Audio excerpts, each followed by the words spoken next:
X-1, Courtesy, Episode 14, air date August 18th, 1955. Welcome to X-1. Tonight, Clifford D. Simak explores what happens when we program machines with something unexpected, good manners. Simak was unlike most science fiction writers of his era. While others painted futures of chrome cities and space battles, Simak wrote about quiet countryside, small towns, and the gentle persistence of nature.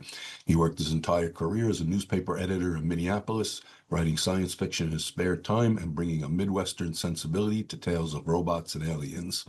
Courtesy takes a simple premise, robots programmed to be polite, and follows it to surprising conclusions. What happens when a machine takes etiquette seriously? When please and thank you become prime directives. This episode aired in mid-August of 1955, during the dog days of summer when American families were savoring the last weeks before school resumed. The Eisenhower era prized politeness and proper behavior. Simak asked whether such values could survive contact with truly logical minds. Simak would go on to win both the Hugo and Nebula awards, and in 1977 received the Grand Master Award from the Science Fiction Writers of America. His novel City remains a classic, and his influence echoes through generations of writers who learned that science fiction could be gentle and profound. In a genre often obsessed with conflict, Simak reminded us that kindness might be humanity's most advanced technology. Tonight, the robots say please. 2, X-1, fire.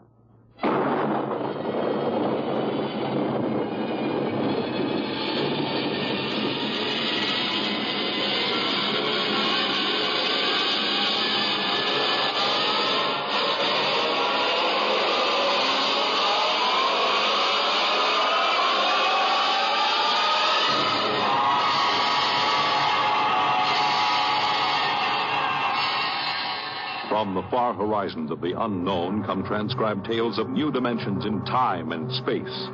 These are stories of the future, adventures in which you'll live in 1,000,000, could be years, on 1,000, maybe worlds.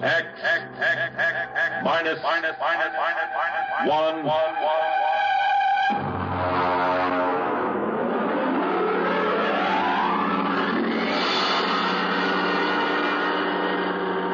Tonight's story, Courtesy. This is the story of the second expedition to the planet of Landro. I'm recording it for any future expeditions which might land on this godforsaken sphere, in the hope that they may learn from our tragic example. As I write, there are 2 of us left. 2 out of an original complement of 180 men. One of us, myself, will be dead in less than 23 minutes. As for the other, heaven have mercy on him, I do not know.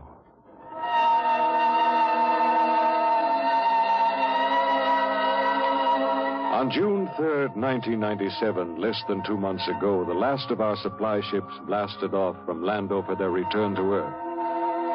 After it had gone, I remember looking out across the plain at the dead city, one of thousands that dotted this planet. It had tall, graceful buildings, atomic power systems, vacuum conveyors, all perfect, all deserted, all ominous. How had it happened? The best guess was that the plague had frightened the original inhabitants of the planet so that they'd piled into rocket ships and headed for some distant planet. I often wondered why a civilization so advanced as Landro could not find a serum to beat the plague. It had taken our Earth doctors less than 6 months to develop an immunization method. Well, maybe those aborigines back in the hills knew the answer. That strange, ugly little people who had taken to the caves the day we landed. I was thinking these things when something happened that gave me the shock of my life. Good evening, Captain. Oh, what brings you here, Doctor? It's the matter of the serum, sir. Oh, what about the serum? It's no good. No good? It's too old. 10 years too old. Didn't you examine it? Yes, I did, but, well, my eyesight has been failing lately. Are you aware, Doctor, that the last supply ship has returned to Earth? Do you know we'll have no more contact for 2 years? I Just, how long do you give us?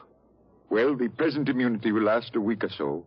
Then, without booster shots, it's just a question of time until someone picks up the plague. After that, what about the natives? They don't die from the plague. The accepted theory is that they have developed an immunity. Well, suppose they haven't developed an immunity, Doctor. Suppose they get the disease. Then they must have a treatment for it. If they don't, there would be no natives. Would you be willing to go on an expedition to the hills to find out? At this point, Captain, I'd be willing to do anything. Absolutely anything.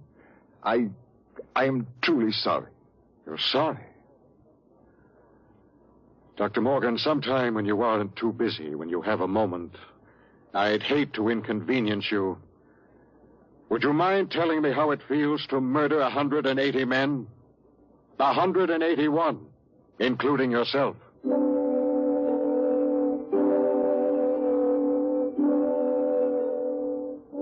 I did a lot of thinking after Dr. Morgan left my hut. It was still unreal for me. After all, the planning of an expedition was no simple thing. You put into it the result of years of training and experience, years of study at the academy, years of learning how to handle men and natives. Every man on my crew was hand-picked for his skill. And yet, a simple thing like a myopic surgeon misreading a label could blast the whole thing. Yes, it was a shame. And I did the only thing I could think of. I yelled for Bat Ears Brady. Brady! Get your carcass in here. Take the lead out. Okay. Well, what's up? Sit down, Bat Ears. You got trouble, Kev? We got trouble. What? The serum's no good. What? Morgan forgot to check it. It's 10 years too old. Holy jumping snails. You're going to court-martial That wouldn't do much good. We'll all be dead pretty soon unless somebody figures something out. Well, what are you going to do, Kev? Well, there's only one chance. One chance in 10 million. What? The natives. Them cave rats. What good can they do us? Now, they don't get the plague, so maybe they know a cure. Okay. Let's get a few of them and beat it out of them. That's why you're here. Shoot. How'd you like to come along on a little expedition up to the cave country? You, me, the doctor, and Faulkner. Faulkner? Now, listen, Cap, he's worse than the doctor. Yes, but he knows more about the native culture than anybody here. He's the only one who's completely familiar with the records of the first expedition. Okay, so it's me, you, the doc, and Faulkner. When do we start? Tonight, in half an hour. We should reach the cave country by tomorrow. With luck, we'll be able to find natives before night.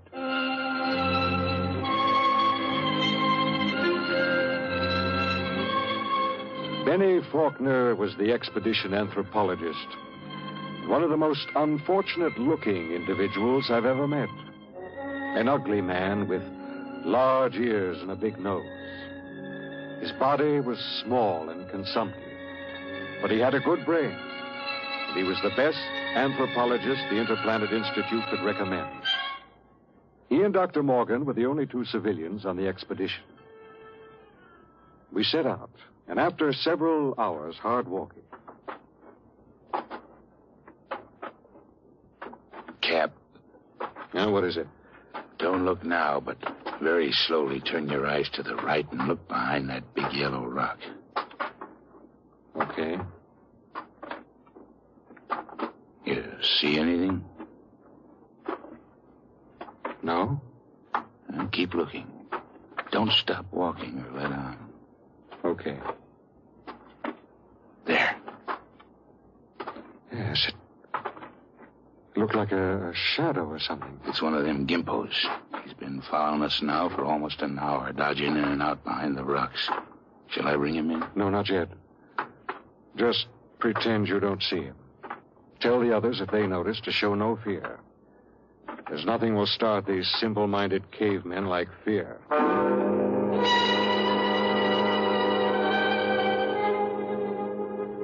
The manual said, under no circumstances shall a member of the patrol display fear before a native.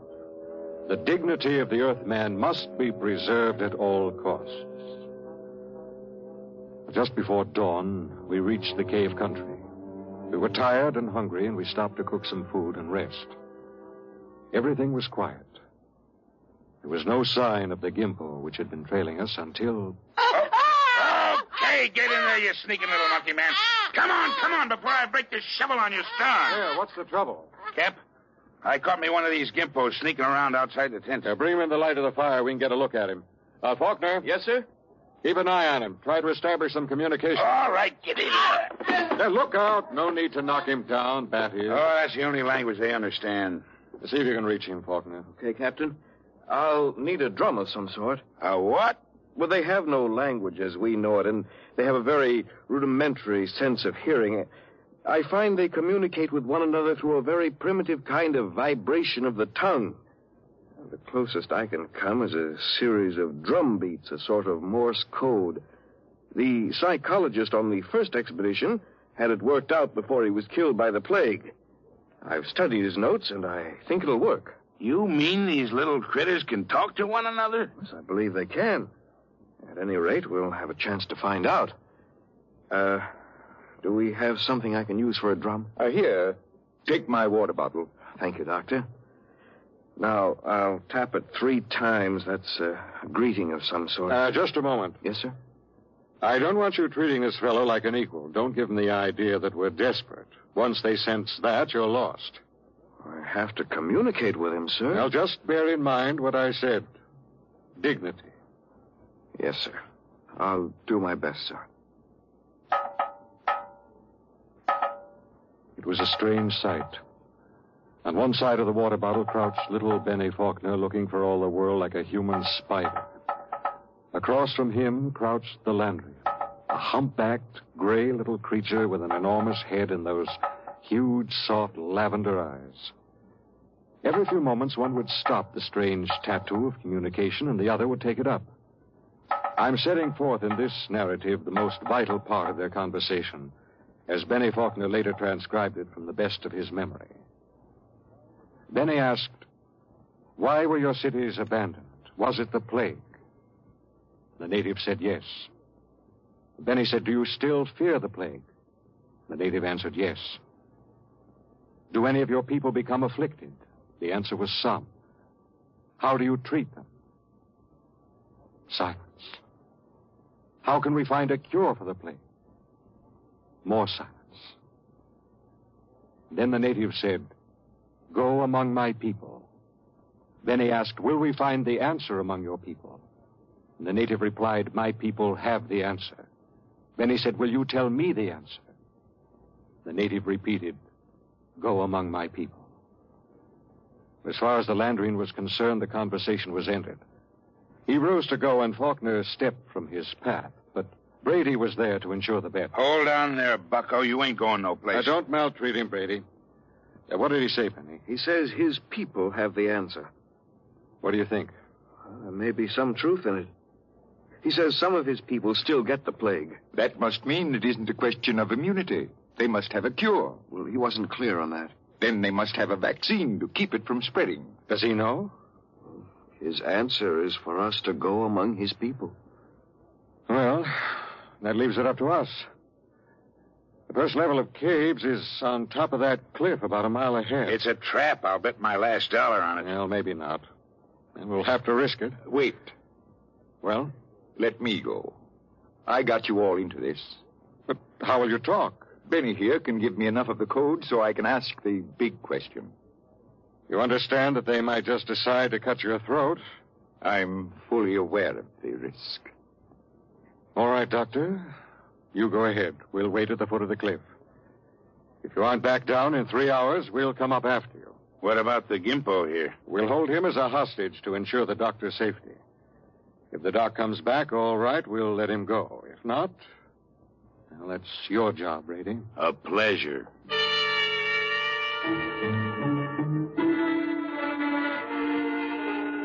It took Dr. Morgan about an hour to pick his way up the side of the cliff to the first of the openings where the Landrians lived.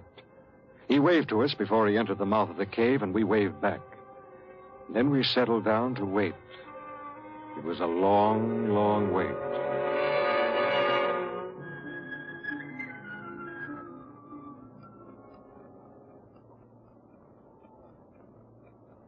8 o'clock. He's been up there more than 3 hours, Cap. Well, we'll give him a little more time. It's getting colder. Yes, keep that fire going. How much longer are you going to wait, Cap? Oh, we've got lots of time. You'd think we'd have heard of something by now if they were going to knock him off, I mean. No, not necessarily. Wait. Look, up on the cliff. That's him, all right. Hey, what's he running for? I don't know. He looks scared. That crazy fool, if he don't look out... Doctor! Dr. Morgan, look out! Look out!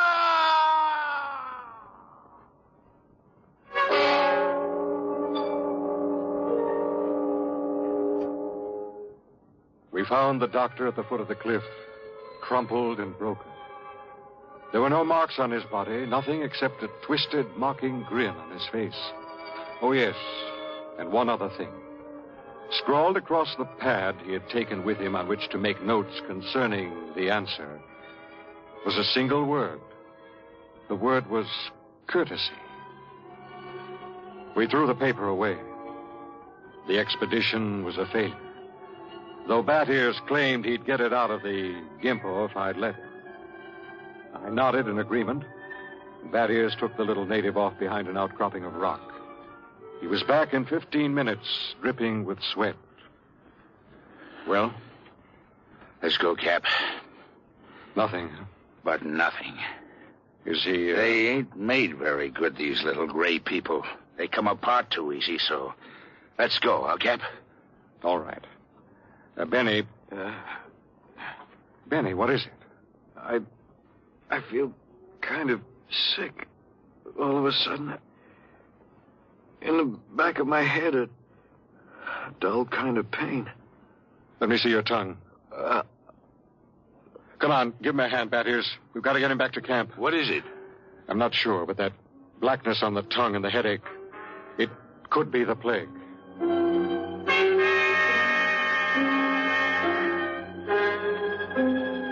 By the time we got Benny Faulkner back to camp, he had the red spots on his body, and then the fever began to rage. It was the plague, no mistake about it. Before morning, Collins, the supply sergeant, had it. Then it was Peabody. After that, the men went down like 10 pins. Then one morning, Bat Ears Brady dragged himself into my tent and sat down. The lines in his face told me the end was coming pretty fast. Sit down, Brady. Well, what's the count?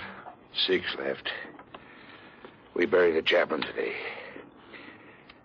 Got anything to drink? Sorry, I'm all out. How about a cigarette, then? You got a cigarette? Yeah, sure. Here. How's Faulkner? I don't get it. He's still alive. Still alive? Yep. In fact, he's getting better. He's sitting up. Holy mackerel. Oh, this is a good cigarette. It's like any other. No. This one's different, Cap. This is my last. What do you mean, Brady? Take a look at my tongue. See? Little black spots.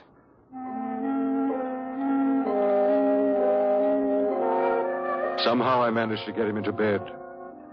He was already raving when I gave him the last of the morphine. It was incredible. Big, brawling, Bat Ears Brady, a tower of strength, lying sick and whimpering on a cot. When he died, I went out on the moors to think. The sun was a dull red glow. A cold breeze whipped up. But somehow I couldn't forget Faulkner. Why should Faulkner recover from a plague from which no man has ever recovered? Surely there must be a reason. Nothing happened without a reason. I turned and went back to see Benny Faulkner. Hello, Captain. Hello, Benny. How are you? Pretty good. I got up and walked a couple of steps today. How goes it? Brady's gone. Oh. I just buried him. Listen, Benny, there must be some reason why... Well, there's nothing strange about me, nothing different from any other man. There must be. You survived the virus. Look, Benny, I want you to tell me everything you know about yourself, everything you can remember. Because somewhere in your makeup is some little thing that makes the difference. If I can find that thing, then maybe I can do something to save myself and the rest. Even if I can't, at least I can leave a record for any future expedition that comes to Landro. Okay? Okay, Captain. Where should I start? At the beginning. I'm going to take notes. Well, I was born on the 2nd of July in 1971. My parents were ordinary people. My father was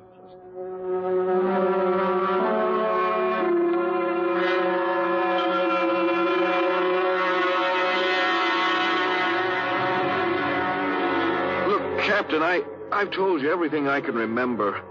3 days now you've gone over me, pawed me, questioned me. What else can I tell you? Benny, let's go over that last part once again. Where should I start?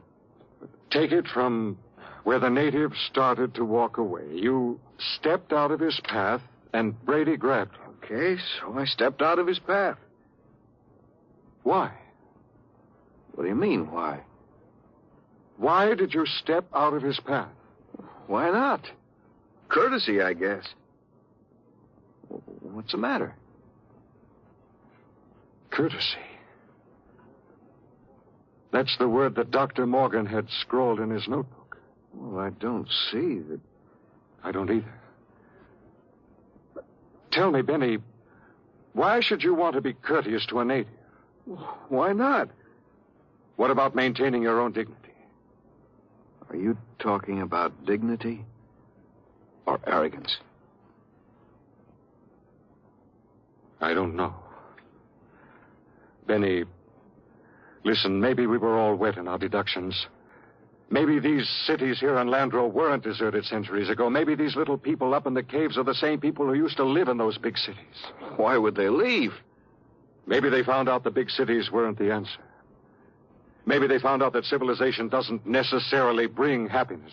So they just packed up and left, returned to the simple. Oh, it doesn't make sense. You're forgetting the plague. What is the plague, Benny? Well, I don't know.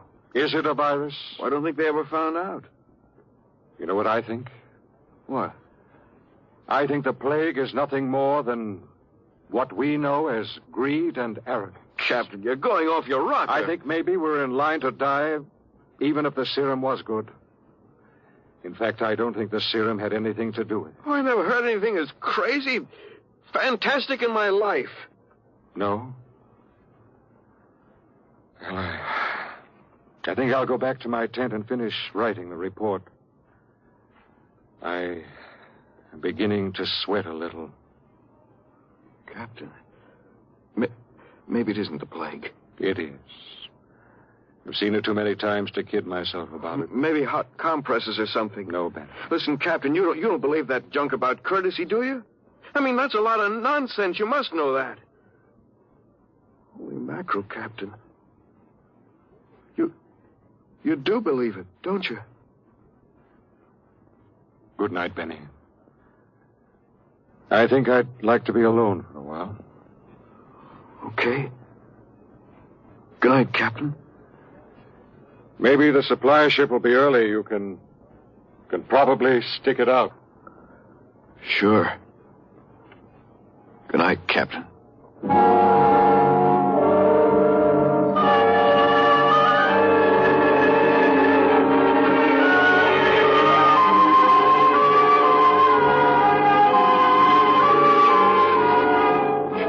This concludes my report. I'm turning it over to Benny Faulkner in the hopes that he will be able to transmit it to any other expedition commander who contemplates exploring the planet of Landro. The fever is beginning to mount now. My hands tremble as I write. The end should not be far off. There's little question in my mind as to what it will be. You see, I didn't have a chance. I stepped out of no paths. I showed no courtesy.